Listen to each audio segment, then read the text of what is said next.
果物ナイフを右手に握り、男は店内の女性に向かって一直線に踏み込んだのだ。歯が首元へと叩き込まれ、女性は声も上げられずに崩れ落ちたのだ。場所は子供たちで賑わうはずのポケモンセンター。午後7時過ぎの店内だったのだ。ポケモンセンターでそんなことは起きたの？被害者の女性はまだ21歳。勤め始めて間もないアルバイト店員だったのだ。そして加害者の男はかつて彼女の恋人だったのだ。男はこの事件の約2ヶ月前にストーカー行為で逮捕され、釈放されてわずか2ヶ月後に凶行に及んだのだ。警察は医療機関への相談を進めたが、男はそれを拒否していたのだ。なぜ？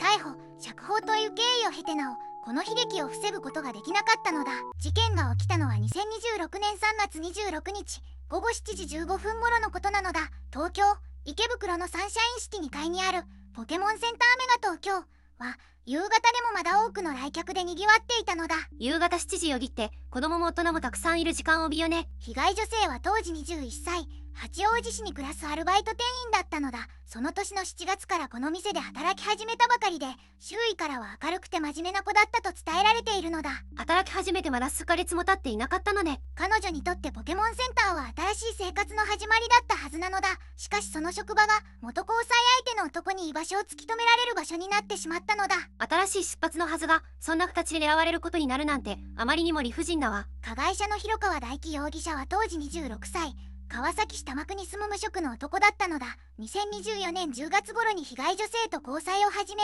2025年7月に交際が解消されたと報じられているのだ。別れた後にどんな行動をとっていたの？交際解消後、広川容疑者は女性への付きまとい行為を繰り返したのだ。女性は警視庁八王子署に相談を重ね、2025年12月25日にはストーカー規制法違反の疑いで広川容疑者が逮捕されているのだ。さらに翌2026年1月には性的死体撮影等処罰法違反で再逮捕され、禁止命令も出されたのだ。それでも広川容疑者は1月30日に略式起訴、釈放という形で社会に戻されたのだ。逮捕されて禁止命令まで出ていたのに釈放されたの？警視庁は釈放の際、広川容疑者に医療機関での治療やカウンセリングを受けるよう勧めたと報じられているのだ。しかし広川容疑者はその勧めを拒否したのだ。自分から拒んでいたので、その後どう動いたの？釈放からおよそ2ヶ月、広川容疑者がどのような生活を送っていたかは多くが明らかになっていないのだ。近隣住民によると、外出する様子はほとんど見られず、人との接触も極めて限られていたと伝えられているのだ。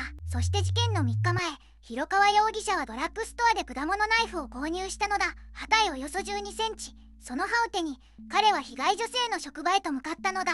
逮捕されても命令が出ても止まらなかったのね。この後事態は急転するのだ。2026年3月26日、サンシャインシティ2階のポケモンセンターメガ東京は夕方の混雑を迎えていたのだ。店内には子供たちの声が響き、親子連れや若い客たちが商品を手に取っていたのだ。広川容疑者はその人混みの中に姿を現したのだ。午後7時15分頃、彼は店内へと入り込み、被害女性の姿を見つけたのだ。果物ナイフを右手に握り直し、広川容疑者は被害女性へと間合いを詰めたのだ。刃が女性の首へと振り下ろされたのだ。広川容疑者は止まらなかったのだ。腕、首、さらに複数箇所へと繰り返し刃を突き立てたのだ。周囲の客たちは悲鳴を上げてチリチリになり、店内は一瞬で恐怖に包まれたのだ。棚に並んでいたぬいぐるみや商品が床へと崩れ落ちたのだ。被害女性はその場に倒れ込んだのだ。刃物による傷は首や腕など複数箇所に及び、防御創とみられる傷も残されていたと伝えられているのだ。言葉が出ないわ。駆けつけた警備員らが広川容疑者を取り押さえようとしたが、容疑者はその直後に自ら命を絶ったのだ。現場には被害女性と動揺した客や店員たちが取り残されたのだ。逃げも隠れもせず、その場でどういう気持ちだったのかしら。被害女性は病院へ搬送されたが、その後死亡が確認されたのだ。ポケモンセンターはこの事件を受け、当面の間の臨時休業を発表したのだ。警視庁の捜査の結果、広川容疑者が3日前にナイフを購入し、計画的に職場へ向かったことが明らかになったのだ。しかし犯行に及んだ具体的な動機は容疑者が死亡しているため解明されていないのだ。動機がわからないまま、それがまた怖いわよね。2026年7月29日、警視庁は広川容疑者を殺人、銃刀法違反、ストーカー規制法違反の疑いで容疑者死亡のまま書類送検したのだ。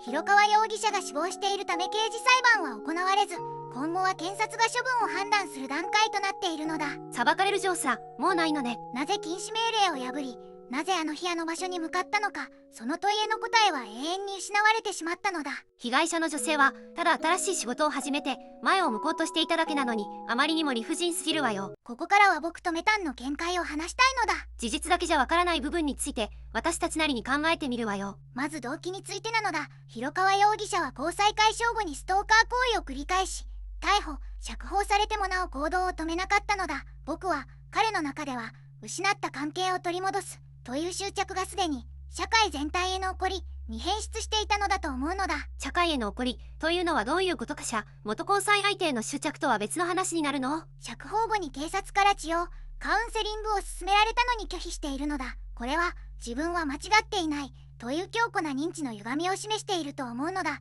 誰にも助けを求めず孤立を自ら選んでいたのだ。それが怖いわ。助けを拒むほどすでに追い詰められていたということよね。無職で社会的なつながりも薄く、逮捕釈放という経験まで重なったのだ。僕は彼が自分は社会に必要とされていないという感覚を長い時間をかけて積み上げてきたのだと思うのだ。その怒りの矛先が最後には最も近くにいた女性に向かったのだと思うのだ。でももし逮捕された時点で適切な支援につなげられていたら結果は違ったのかしら。それは僕も強く思うのだ。